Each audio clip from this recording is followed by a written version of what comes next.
ఇది యేసుక్రీస్తు, ఇది పాపిష్టోడు.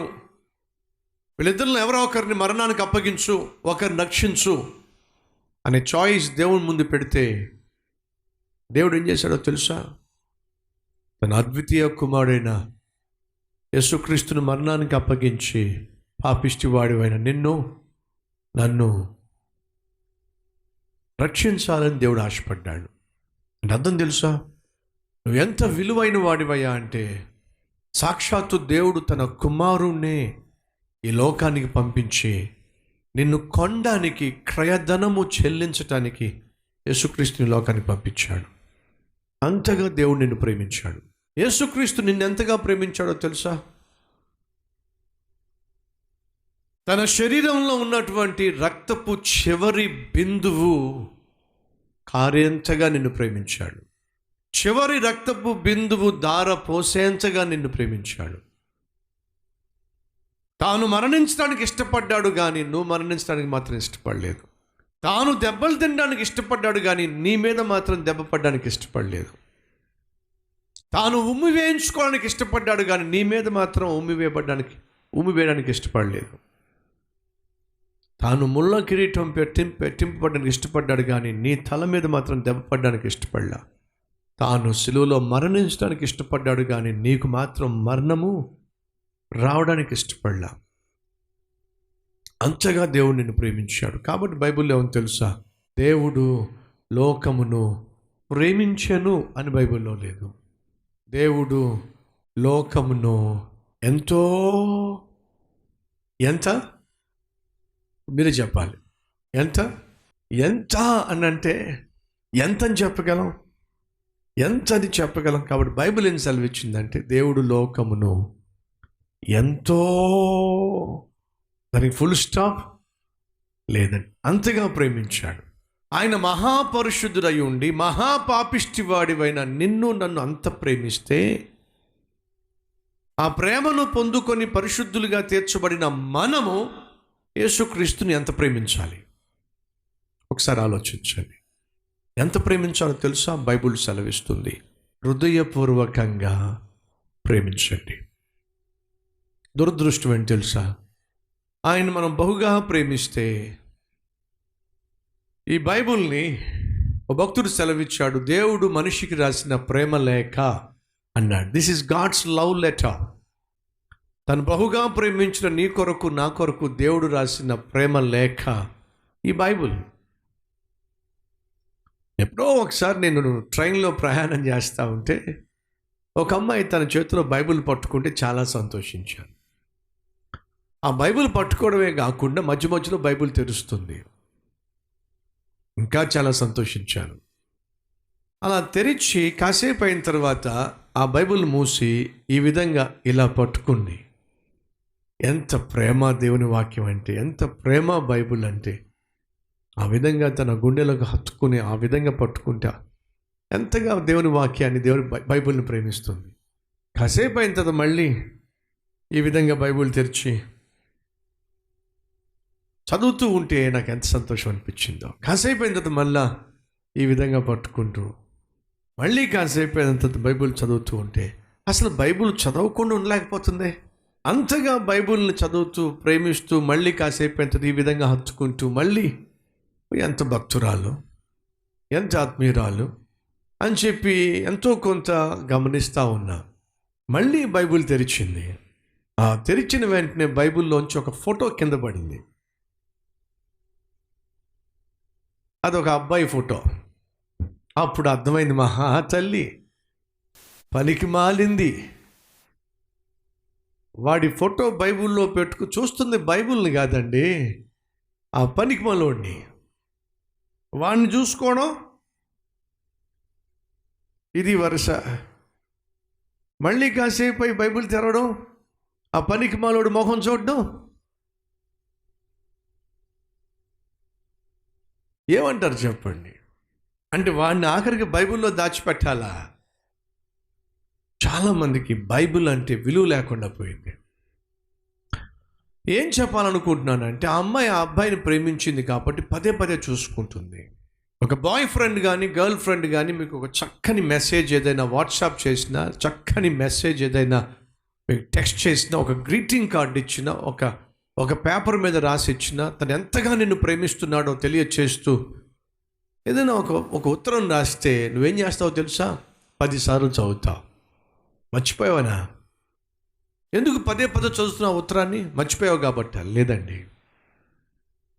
మరి ఎందుకు ఆ ఉత్తరాన్ని పదే చదువుతున్నావు? ఆ ఉత్తరం రాసిన వ్యక్తి పట్ల నీకున్న ప్రేమ నిన్ను పదే ఆ లేఖను చదివే విధంగా చేస్తుంది. ఇది వాస్తవం అయితే మరి దేవుడు నీకు నాకు రాసినటువంటి ప్రేమ లేఖ ఎలా చదువుతున్నాం మనం? ఎన్నిసార్లు చదువుతున్నాం మనం? ఒకసారి ఆలోచించండి. జార్జ్ ముల్లర్ అనే భక్తుడు ప్రతి 15 నిమిషాలకు ఒకసారి బైబిల్ తెరిచేవాడట. Every 15 minutes he would open his Bible and then study. 15 నిమిషాలకు ఒకసారి బైబిల్ తెరిచి చదివేవాడు. మళ్ళీ తన పనులు తాను చేసుకుంటూ ఉండేవాడు. మళ్ళీ 15 నిమిషాలకు బైబిల్ తెరిచి చదివేవాడు. కాబట్టి అతన్ని ఏమని పిలిచారంటే విశ్వాస వీరుడు అని పిలిచారు. ఏమిటట? విశ్వాస వీరుడు. దేవుని వాక్యాన్ని అంతగా ప్రేమించాడు. ప్రతి 15 నిమిషాలకు ఒకసారి బైబిల్ చదివేవాడు. అలా బైబిల్ చదవటం వల్ల తన విశ్వాసం రోజు రోజుకు బహుగా విస్తరించింది, బహుగా పెరిగింది. కాబట్టి అతన్ని విశ్వాస వీరుడు అని పిలిచారు. ఈ రోజుల్లో దురదృష్టం ఏంటో తెలుసా? ప్రతి 15 నిమిషాలకు సగటు మనిషి సెల్ ఫోన్ తెరుస్తున్నాడు. 15 minutesకి నీకు తెలియకుండానే నీ పాకెట్లోకి వెళ్ళిపోద్ది. ఏంటో ప్రతి 15 నిమిషాలకి ఆ ఫోన్ చూడాల్సిందే, ఆ ఫోన్ టచ్ చేయాల్సిందే, ఆ మెసేజ్ చెక్ చేయాల్సిందే. ఎక్కడి నుంచి వస్తాయి నీకు మెసేజెస్? ఎవరు పంపిస్తారు నీకు మెసేజెస్? ఎలాంటి స్నేహితులు? నువ్వు తాగుబోతుడైతే నీకు అందరూ తాగుబోతు స్నేహితులు. ఇప్పుడు ఆ తాగుబోతు స్నేహితులు నీకు నీ జీవితాన్ని కట్టే, నీ కుటుంబాన్ని కట్టే, నీ బిడ్డలను చదివించే అద్భుతమైన సూత్రాలన్నీ పంపిస్తారు నీకు. అంతేనంటారా? రే కొత్త బ్రాండ్ వచ్చిందిరా. ఏమొచ్చింది? ఇంకొక మాట ఉంది దీనికి. రే ఫారెన్ సరుకురా, ఫారెన్ బాటిల్ రారా మెసేజ్. ఈ తాగుబోతులందరికీ ఏం కావాలి? ఫారెన్ సరుకు, foreign bottle, foreign brandy, foreign సీజా. అంతకన్నా మంచి మెసేజ్లు ఏమొస్తాయి? నువ్వు చెడు తిరుగుళ్ళు తిరుగుతున్నట్లయితే, చెడిపోయిన వాళ్ళు నీకు స్నేహితులుగా ఉన్నట్లయితే చెడ్డ మెసేజెస్ పంపిస్తారు, బూతు మెసేజెస్ పంపిస్తారు, నగ్నంగా ఉన్న పిక్చర్స్ పంపిస్తారు. నువ్వు బాయ్ ఫ్రెండ్స్తోనో గర్ల్ ఫ్రెండ్స్తోనో చట్టాపట్టాలు వేసుకునేటటువంటి పాపిష్టి వ్యక్తివి అయితే వాళ్ళు స్పాట్లు పంపిస్తారు. పలానా స్పాట్, పలానా టైం. అంతేగా? ఎక్కడ కలవాలో, ఏ స్పాట్లో కలవాలో, ఏ పార్కులో కలవాలో, ఏ క్లబ్లో కలవాలో అవేగా నీకు వచ్చే మెసేజెస్. ఎవరితో పాపం చేయాలో, ఎక్కడ పాపం చేయాలో, దేంతో పాపం చేయాలో, రేట్ ఎంతో, కాస్ట్ ఎంతో అవేగా నీకు వచ్చేవి. ప్రొద్దుటలు లేస్తే సెల్ ఫోన్ చూస్తున్నావు, అడుగుతున్నావు ఏం సంపాదిస్తున్నావు, ఏమి సమకూర్చుకుంటున్నావు, ఏమి సాధిస్తున్నావు? ఒకసారి ఆలోచించు. ప్రతి 15 నిమిషాలకు సెల్ ఫోన్ తెరవాల్సిందే. ఏమిటి దానివల్ల నీకు లాభం? ఒక్కరోజు సెల్ ఫోన్ డెడ్ అయితే అయ్యో నీ గుండె అయిపోయినట్టే. అని ఒకరోజు బైబిల్ చదవకపోతే అసలు నీకేమీ కావటల్లా. ఒకరోజు ప్రార్థన చేయకపోతే నీకేమీ అనిపించట్లా. ఒకరోజు సెల్ ఫోన్ ఆన్ కాకపోతే ఇంకేమైనా ఉందా? భర్త ఎవరో మర్చిపోతారు, భార్య ఎవరో మర్చిపోతారు, పెళ్ళయిందో లేదో మర్చిపోతారు, అన్నీ మర్చిపోతారు. సెల్ ఫోన్ ఇది, సెల్ ఫోన్ ఇది, సెల్ ఫోన్ ఇది, సెల్ ఫోన్ ఇది. సెల్ ఫోన్ కనపట్లేదు ఏమిటి, సెల్ ఫోన్ కనపట్లేదు ఏంటి, సెల్ ఫోన్ కనపట్లేదు ఏమిటి? కొన్నిసార్లు పిల్లలు కనిపించరు, వెతికే ప్రసక్తే లేదు. కొన్నిసార్లు పుస్తకాలు కనిపించవు, వెతకాల్సిన అవసరం లేదు. కొన్నిసార్లు భర్త ఇంటికి రాడు, రాకపోతే నష్టం ఉంది, సెల్ ఫోన్ ఉంది కదా చాలు. దారుణం అండి. దేవుణ్ణి ప్రేమిస్తే దేవుని మాటను ప్రేమిస్తా. నన్ను ప్రేమించువాడు నా మాట వింటాడు. నన్ను ప్రేమించువాడు నన్ను వెంబడిస్తాడు. జార్జ్ ముల్లర్ ప్రతి 15 నిమిషాలు బైబిల్ చదివేవాడు. ఈ రోజుల్లో చాలామంది బైబిల్ కూడా తెరవట్లేదు. జాగ్రత్త సహోదరుడా, జాగ్రత్త సహోదరి. నీళ్లు తాగకపోతే నీ ఆరోగ్యం ఎలా చెడిపోతుందో, బైబిల్ చదవకపోతే నీ ఆత్మీయత అలా పడిపోతుంది. జాగ్రత్త. ఏమి సాధించాడు జార్జ్ ముల్లర్ ప్రతి 15 నిమిషాలు బైబిల్ చదవటం వల్ల? ఏం సాధించాడో తెలుసా మీకు? విశ్వాసాన్ని సాధించాడు.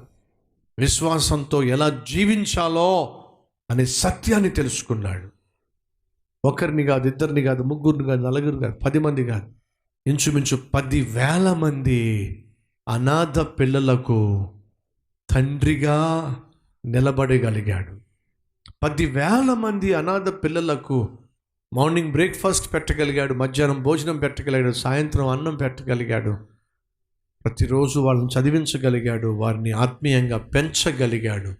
ఈ రోజుల్లో తల్లులకు తండ్రులకు ఒకడు లేక ఇద్దరు లేక ముగ్గురు పిల్లలు ఉంటే వాళ్ళని నాకు చూపించి, అయ్యా ప్రార్థన చేయండి, మీకు వీళ్ళు పిల్లల్లా కనిపిస్తున్నారా? కాదయ్యా, పిడుగులు. మరి పిడుగులనే కంటాయి, అంతేగా. ఒక్కడిని పెంచలేకపోతున్నారు, ఇద్దరిని పెంచలేకపోతున్నారు, ముగ్గురిని పెంచలేకపోతున్నారు. చాలా కష్టమైపోతుంది పెంచటం. 10,000 మందిని ఎలా పెంచాడండి? విశ్వాస వీరుడు.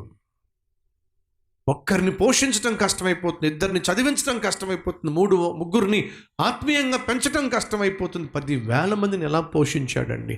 తాను కన్ననటువంటి వ్యక్తులను ఎలా చదివించాడండి?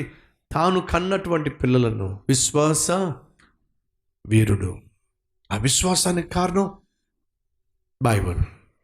ఒకరోజు తను ఒక చోటకి వెళ్ళి మీటింగ్లో వాక్య పరిచయం చేయాలి. ఒక స్టీమర్లో వెళ్తున్నాడు. అలా స్టీమర్లో వెళ్తూ తన చిన్న గదిలో ప్రార్థన చేసుకుంటూ ఉంటే, ఆ కిటికీలోంచి చూస్తూ ఉంటే కాస్త స్టీమర్ ముందుకు వెళ్ళటల్లా.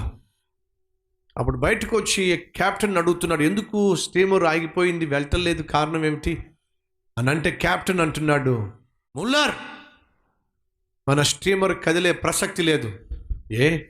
ఏమైంది? చూస్తున్నావుగా, చుట్టూ ఐసు పేరుకుపోయింది. సముద్రం పైన ఐసు పేరుకుపోయింది. ఈ పేరుకుపోయిన ఐసు చాలా మందంగా ఉంది. ఈ పేరుకుపోయిన ఐసు కరగాలి అంటే 2 లేక 3 రోజులు పడుతుంది. 2 లేక 3 రోజులు పడుతుంది. జార్జ్ ముల్లర్ అంటున్నాడు, నేను సాయంత్రం కల్లా వెళ్ళి ఒక చోట వాక్యం చెప్పాలి. అదేమిటి నువ్వు 2-3 రోజులు పడుతుంది ఈ ఐస్ కరగడానికి అని అంటున్నావు? ఎస్, ఏమిటి సాయంత్రం కల్లా నువ్వు చేరుకొని సేవ చేయాలా? ఎస్, అందుకే వెళ్తున్నాను. మర్చిపో, నువ్వు వెళ్ళి సేవ చేసే ఆలోచన మర్చిపో, వాక్యం చెప్పే ఆలోచన పక్కన పెట్టు, అసాధ్యం. ఈ పేరుకుపోయిన మంచు ఐసు గడ్డలు కరగడం, అది కూడా సాయంత్రం కల్లా కరగడం అసాధ్యం. మర్చిపో, 2 లేక 3 రోజులు పడుతుంది ఈ మంచు కరగడానికి, ఈ ఐసు గడ్డలు ఐసుతో పేరుకుపోయినట్టు కరగడానికి. జార్జ్ ముల్లర్ చెప్పిన మాట ఏంటో తెలుసా? నీకు అసాధ్యం, కానీ నేను సేవిస్తున్నాను దేవునికి ఏది అసాధ్యమో కాదు. అప్పుడు ఆ క్యాప్టెన్ అనుకున్నాడు, ఈ మనుషుడు పిచ్చోడులాగా ఉన్నాడు, సముద్రంలో బహుశా ఎప్పుడు ప్రయాణం చేసి ఉండకపోవచ్చు. స్టీమర్ చుట్టూ ఐసుకు పేరుకుపోయి ఉంటే సాయంత్రం కల్లా వెళ్ళి వాక్యం చెప్తానంటాడండి పిచ్చోడు. అసాధ్యం. కాముగా వెళ్ళి తన గదిలో మోకరించి, ప్రభువా, నేను సాయంత్రం పలానా చోటుకెళ్ళి వాక్యం చెప్పాలనే కదా నువ్వు నన్ను పంపిస్తుంది. అసాధ్యం అంటాడేమిటి ఆ క్యాప్టెను? నేనేమో సాయంత్రం కల్లా వెళ్ళి వాక్యం చెప్తానని చెప్పి నన్ను అన్ని విధాలా సిద్ధపడి బయలుదేరాను. అసాధ్యం అంటాడేంటి ప్రభువా? నీకు సమస్తము సాధ్యం.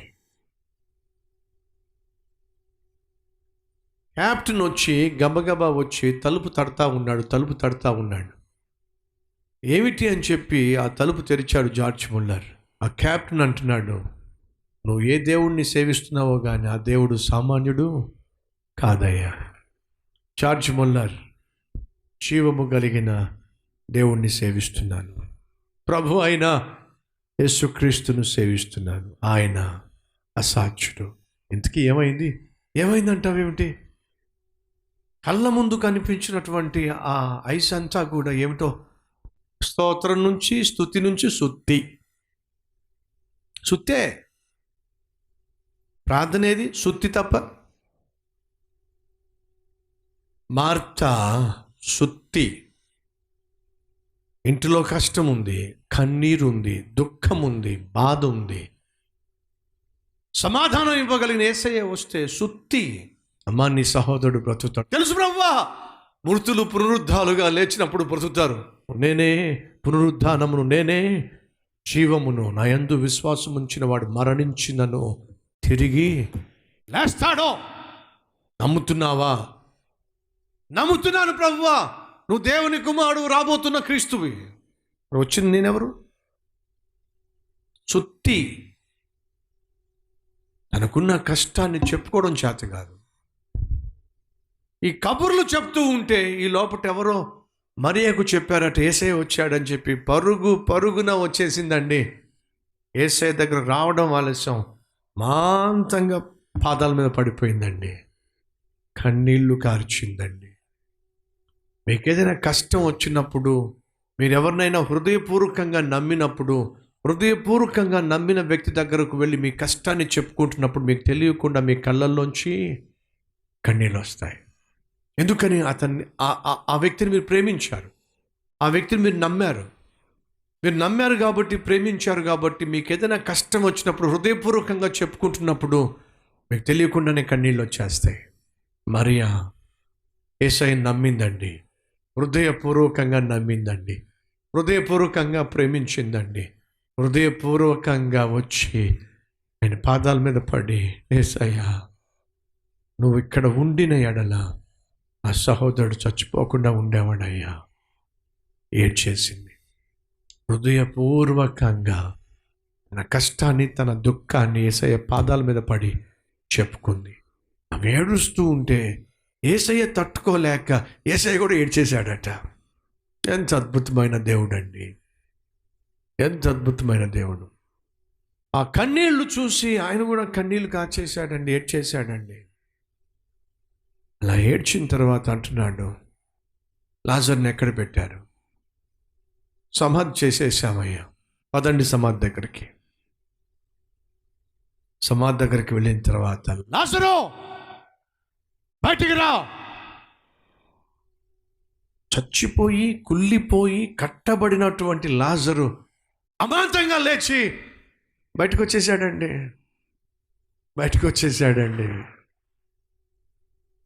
మన దేవుడు అసాధ్యాలను సాధ్యపరిచేవాడు. అందరి ద్వారా కాదు, అందరి కొరకు కాదు. ఎవరి కొరకు? హృదయపూర్వకముగా తనకు ప్రార్థన చేసేవారి కొరకు. మార్తా యేసయ్యతో మాట్లాడింది కానీ జవాబు రాలా. మరియా కన్నీళ్లతో యేసయ్యతో మాట్లాడింది, ఆశ్చర్య కార్యాన్ని కళ్ళారా చూసింది. హృదయపూర్వకముగా ప్రార్థించు, మాటలతో ప్రార్థించు, మాకు పై ప్రార్థనలను చేయి, మాకు ఈ సుత్తి ప్రార్థనలు అసలు చేయి, మాకు హృదయపూర్వకంగా ప్రార్థించాడు. ప్రార్థన చేస్తే దేవుని హృదయము కరిగిపోయే విధంగా ప్రార్థించే. ఐదవదిగా, తప్పులు చేయడం మానవ సహజం. నేను కావచ్చు, మీరు కావచ్చు, మనం కావచ్చు, ఆయా సందర్భాల్లో ఏదో ఒక సమయంలో ఏదో ఒక తప్పు తెలుసో తెలియకో చేస్తాం. ఆ తప్పు చేసినప్పుడు దేవుని సన్నిధికి వచ్చి, ప్రభువా ఐఎమ్ సారీ అంటే ఐఎమ్ సారీ, ఇలాంటి ఫోజులు పెట్టకండి, ఇలాంటి ఇంగ్లీష్ పదాలు వాడకండి. బైబిల్ సెలవిస్తుంది మనం తప్పు చేసినప్పుడు ఏం చేయాలి. రండి, యోనా 3వ అధ్యాయము బైబిల్ సెలవిస్తుంది 9వ వచనం. మనుషులందరూ తమ దుర్మార్గములను విడిచి నిజమైన పశ్చాత్తాపం అంటే ఏమిటి? హృదయపూర్వకంగా పశ్చాత్తాపపడడం అంటే ఏమిటి? హృదయపూర్వకంగా క్షమాపణ కోరటం అంటే ఏమిటి? హృదయపూర్వకంగా ప్రేమించటం, హృదయపూర్వకంగా లోబడ్డం, హృదయపూర్వకంగా విశ్వసించటం లేక నమ్మడం, హృదయపూర్వకంగా ప్రార్థించడం, హృదయపూర్వకంగా పశ్చాత్తాపడడం అంటే ఏమిటి? మనం తప్పులు చేస్తున్నాం, కొన్నిసార్లు ఘోరమైన తప్పిదాలు చేస్తున్నాం, పాపిష్టి పనులు చేస్తున్నాం. చేసిన తర్వాత దేవుని దగ్గరకు వచ్చి ప్రభువా నన్ను క్షమించు అంటున్నాం. అసలు హృదయపూర్వకమైన క్షమాపణ అంటే ఏంటి? కోరటం అంటే ఏమిటి? చూద్దాం. 9వ వచనము. మనుషులందరూ తమ దుర్మార్గములను విడిచి తాము చేయు బలాత్కారము మానివేయవలెను. మనుషులేమి పశువులేమి సమస్తమును గోనె పట్ట కట్టుకొనవలెను. జనులు మనపూర్వకముగా దేవుని వేడుకొనవలెను. మనపూర్వకముగా పశ్చాత్తాపడాలి. మనపూర్వకంగా పశ్చాత్తాపడడం అంటే ఏమిటి? బైబిల్ సెలవిస్తుంది, అప్పటి వరకు వారు చేస్తూ వస్తున్న దుర్మార్గములను ఏం చేయాలి? మానేసేయాలి. అది మనపూర్వకంగా పశ్చాత్తాపడడం అంటే. ఏ పాపిష్టి పని నువ్వు చేస్తున్నావో అది మానాలి. ఏ తప్పుడు పని నువ్వు చేస్తున్నావో అది మానాలి. ఏ పాపిష్టి అలవాటు నీ శరీరంలో నువ్వు జరగనిస్తున్నావో దాన్ని మానాలి. నువ్వు చేసే పాపాన్ని మానకుండా దేవుని దగ్గరికి వచ్చి సారీ కుదరదు. నువ్వు సారీ అంటావు, కాసేపు వెళ్ళి ఇంకొకసారి అంటావు. అది నీ జీవితం. ఇక్కడ దేవుని దగ్గర ఏమో సారీ చెప్పటం, బయటికి వెళ్ళి ఇంకొకసారి చేయటం. ఇలా ఇంకొకసారి చేస్తూ దేవుని దగ్గరకు వచ్చి సారీ చెప్తూ దేవుడు ఒప్పుకోడండి. అక్కడ చెప్తుంది ఎవరో తెలుసా? రాజు చాటింపు చేయిస్తున్నాడు. ఏంటో తెలుసా? మానండి, మీరు చేస్తున్న ప్రతి పాపిష్టి పని మానండి. మీరు మాని దేవుని దగ్గరకు వచ్చి మనస్ఫూర్తిగా క్షమాపణ కోరండి. ఒక అన్యుడు ప్రకటింపజేస్తున్నాడండి. అన్యునికి అర్థమైందండి క్షమాపణ పొందుకునే విధానం ఏమిటంటే చేస్తూ వస్తున్న పాపాన్ని మానడమే క్షమాపణ పొందడానికి అసలైన కండిషన్.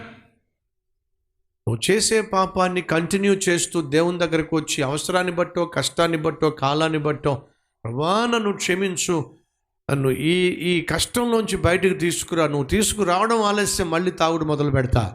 అవునా? ఈ కష్టంలోంచి, బాధలోంచి, వ్యాధిలోంచి బయటకు తీసుకొచ్చిన వెంటనే మొదలు పెడతా మళ్ళీ పాపిష్టి పనులు. అవునా?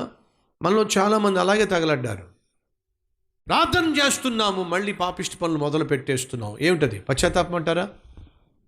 కానే కాదు. బైబిల్ సెలవిస్తుంది, మీరు చేయుచూ వస్తున్న దుర్మార్గములను మాని మనపూర్వకముగా దేవుణ్ణి వేడుకొనండి. అమ్మా చూడండి 10వ వచనం. ఈ నినివే వారు తమ చెడు నడతలను మానుకొనగా. పశ్చాత్తాపం అంటే అర్థం తెలుసా? నీ చెడు నడతను మాండం. నీ నడక చెడిపోతున్న, నీ పడక చెడిపోతున్న నీ పని మానాలి. నిన్ను చెడగొట్టే పనులు మానాలి. వారు చేస్తూ వస్తూ ఉన్న చెడు నడతలను మానుకొనగా వారు చేయు క్రియలను దేవుడు చూచి పశ్చాత్తాప్తుడై వారికి చేయనుద్దేశించిన కీడు చేయక వారిని క్షమించాడు. శిక్షిస్తాను అన్న దేవుడు శిక్షించటం మానేశాడు. కారణం తెలుసా? క్షమించాడు. ఎప్పుడు క్షమించాడో తెలుసా? వారు చేస్తూ వస్తున్న దుర్మార్గపు పనులు మానినప్పుడు. నువ్వు తాగుడు మానకుండా దేవా నన్ను క్షమించడు. నువ్వు అబద్ధాలు మానకుండా దేవా నన్ను క్షమించడు. నువ్వు బూతులు మానకుండా దేవా నన్ను క్షమించడు. బూతు సినిమాలను మానకుండా దేవా నన్ను క్షమించడం, నీ పాపిష్టి సంబంధాలు, అక్రమ సంబంధాలు, పాపిష్టి స్నేహాలు మానకుండా దేవా నన్ను క్షమించడు. దేవుడు నిన్ను క్షమించాలి అంటే మొదటిగా ఏదైతే తప్పు అని నీకు తెలుసో దాన్ని చేయడం మానాలి. అప్పుడు దేవుడు నిన్ను క్షమిస్తాడు. 5, హృదయపూర్వకంగా నువ్వు ఈ భూమి మీద చేయాల్సిన పనులు. 1, హృదయపూర్వకంగా దేవుణ్ణి ప్రేమించాలి. 2, హృదయపూర్వకముగా దేవునికి లోబడాలి. 3, హృదయపూర్వకంగా దేవుణ్ణి నమ్మాలి. 4, హృదయపూర్వకంగా ప్రార్థించాలి. 5, హృదయపూర్వకంగా దేవుని ఎదుట పశ్చాత్తాపడాలి. హృదయపూర్వకమైన పశ్చాత్తాపం, హృదయపూర్వకమైన ప్రార్థన, హృదయపూర్వకమైన నమ్మకం, హృదయపూర్వకమైన విధేయత, హృదయపూర్వకమైన ప్రేమ, ఇది దేవుడిని దగ్గర నుంచి కోరుతున్నాడు. ఈ 5 పనులు నువ్వు హృదయపూర్వకంగా చేయి. నీ జీవితంలో సాధ్యము కానీ అసాధ్యము అనేది మిగలదు. ప్రాక్టీస్ చేస్తే నీ జీవితంలో అసాధ్యాలను సాధ్యం చేసుకోవడం నీకు అలవాటు అవుతుంది. నీ జీవితంలో ఏదైతే అసాధ్యంగా మిగిలిందో దాన్ని నువ్వు సాధ్యం చేసుకోవాలి అంటే ఈ 5 పనులు హృదయపూర్వకంగా చేయి. ఈరోజు ఒకవేళ ఈ 5టిని నీ జీవితంలో హృదయపూర్వకంగా నేను చెయ్యాలని ఆశపడుతున్నట్లయితే ప్రార్థనలో ఏకీభవిస్తావా? నా దేవుడు నీ జీవితంలో అసాధ్యాన్ని సాధ్యపరచబోతున్నాడు. సహోదరి, సహోదరుడా, ఏమిటి నీ జీవితంలో అసాధ్యం? దాన్ని నా ప్రభు సాధ్యపరచబోతున్నాడు. హృదయపూర్వకంగా ప్రార్థన చేద్దాం, హృదయపూర్వకంగా పశ్చాత్తాపడదాం, హృదయపూర్వకంగా ప్రభువును విశ్వసిద్దాం, హృదయపూర్వకంగా ప్రభువు మాట విందాం, హృదయపూర్వకంగా ప్రభువును ప్రేమిద్దాం.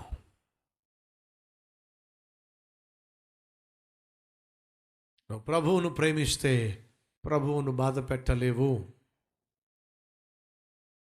ప్రభువును విశ్వసిస్తే ఏది కూడా నువ్వు అట్టి పెట్టుకోలేవు. లేక ప్రభువును నమ్మినట్లయితే అసాధ్యాలను సాధ్యపరుచుకుంటావు. ప్రభువుకు లోబడినట్లయితే దేన్ని కూడా నువ్వు నీలో దాచుకోలేవు.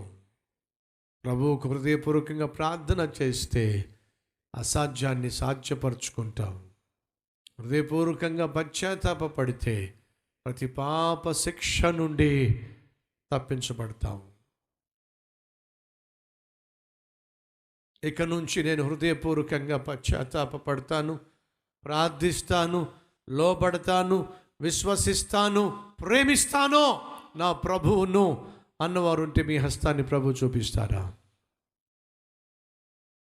మహాపరిశుద్ధుడు అయిన ప్రేమ కలిగిన తండ్రి, నిన్ను మనపూర్వకంగా ప్రేమించాలి. ఈ లోకాన్ని ప్రేమిస్తున్నావు నాయన. లోకంలో ఉన్న వస్తువులను, వాహనాలను, సిరి సంపదలను, స్త్రీ పురుషులను, స్నేహాలను, స్నేహితులను ప్రేమిస్తున్నావు. కానీ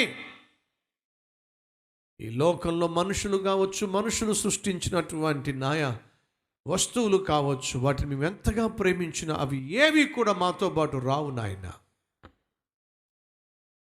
నిత్యము ఉండేవాడు నీవు, నిత్యత్వంలో ఉండాల్సింది మేమో. నిన్ను ప్రేమించాలి. నిన్ను ప్రేమించే మనస్సు మాకు దయచేయండి. నిన్ను ప్రేమిస్తే మేము నిన్ను బాధ పెట్టవు నాయన. నిన్ను బాధ పెట్టని జీవితం మాకు దయచేయండి. అబ్రహాము వలే నాయన ఏ విషయంలోనైనా ఎదురు చెప్పక మనపూర్వకముగా లోబడే కృప మాకు దయచేయండి. మరియ వలే మనపూర్వకంగా ప్రార్థించటం మాకు నేర్పించండి. నిన్ను నమ్మడం మాకు నేర్పించండి.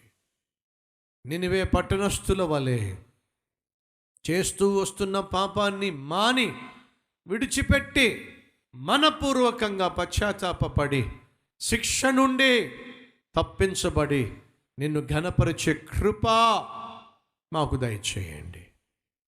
వెత్తబడిన ఈ విలువైన సందేశం అందరి వినికిడిలో నాయన ఫలించులాగున కృప చూపించండి.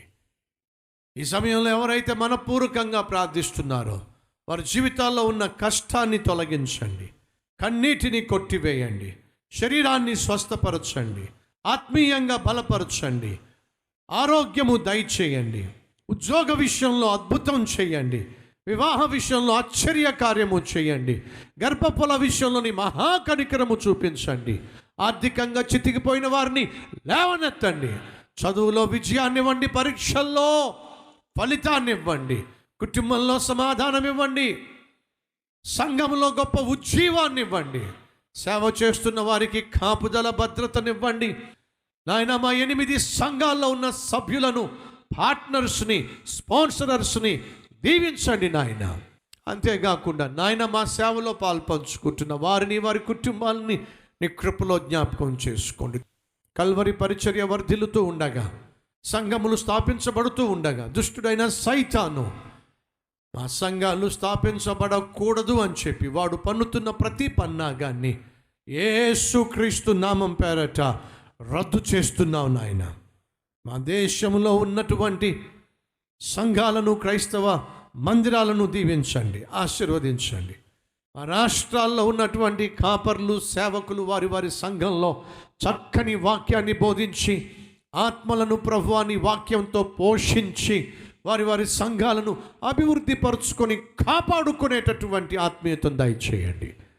అలాగే నశించిపోతున్న ఆత్మలను ప్రభువా కల్వరి స్వరం టీవీ కార్యక్రమం ద్వారా వారి గృహంలోనే వారు సత్యమును గ్రహించులాగున ఆ తదుపరి సత్యమునకు సాక్షులై జీవించుటకు, సమాజముగా కూడుకొనుటకు వారి ప్రాంతంలో నాయన ఒక సంఘాన్ని, కల్వరి టెంపుల్ని నిర్మించి మా నామాన్ని మహింపరచుకోండి నాయన.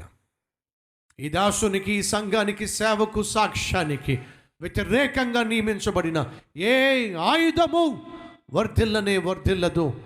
అలాంటి జీవితము, అలాంటి సేవ, అలాంటి సంఘము అందరికీ దయచేయమని మా ప్రియులు చేస్తున్న ప్రార్థన ఆలకించి నీ నామాన్ని ఘనపరుచుకోండి అయ్యా.